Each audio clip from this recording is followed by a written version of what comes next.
الضغط هذه لازم تستعملها ليلة كاملة من المستحسن باش تكون ناجعة وتعطي المفعول متاعها، وهي الحقيقة تحل مشكلة انقطاع التنفس بالكامل وتحل مشكلة الشخير كذلك بالكامل. دونك الشخير يتنحى كومبليتمون بمفعول الماكينه هذه اللي هي مجعوله خاصه باش نتصداو لانقطاع التنفس من النوع من الدرجه معناتها الصعيبه. نتيجتها بريسك 100% ناجحه وتغير الحياه. معناتها يجي يقول لك حياتي تبدلت بالحق، وليت نرقد كي العباد وحياتي تبدلت، فهمت، ويدعيو بالخير وكل شيء. فهمتني كيفاش؟ ذكر مريضه قالت لي في حصه، قالت لي الله يرحم من ابدعها بنبدعها ولا يقول لك اما لاباري نتاع الشخير والا آلة الضغط. آلة الضغط هذه راهو ماهوش آلة أكسجين كما معروف عنها، ماهيش باش تعطينا الأكسجين.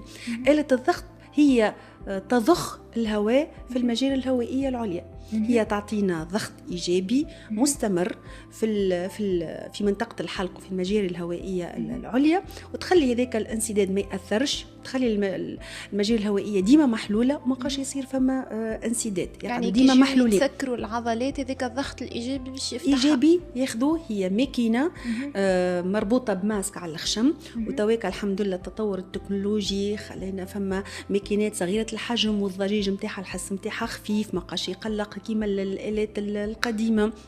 دونك الاستعمال ولا اسهل بالنسبه للانسان والتوليرانس ولات خير. فهمت؟ تقعد لازم فيها ايدوكاسيون ثيرابيوتيك، نفهموا المريض بالباهي باش يتحملها، خاطر على الاول تقول له ارقد بماسك على خشمك ولا على وجهك مش حاجه سهله. معناتها هذيك حصه الايدوكاسيون باش الباسيون يخلي يستعملها، وتفهموا قداش هي ناجعه والكل باش يستعملها بسرعه والكل مهمه برشا، ونتيجتها بريسك 100% ناجحه.